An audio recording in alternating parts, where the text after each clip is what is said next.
श्रीगौरी वक्त्रपद्मार्का श्रीविघ्नेशा गजानना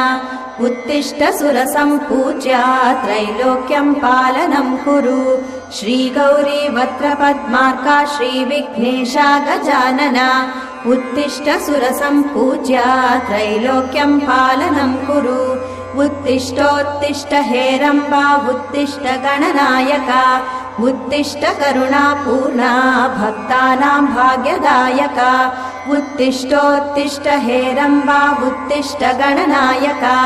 उत्तिष्ठ करुणापूर्णा भक्तानां भाग्यदायका श्रीयाकुवाहन शिवात्मज दिव्यगात्रा श्रीभिन्नदन्तधनुजान्तक सूक्ष्मनेत्रा सर्वार्ति दुःखशमना फणिराजसूत्रा देवा गणेश्वर विभो तव सुप्रभातम्।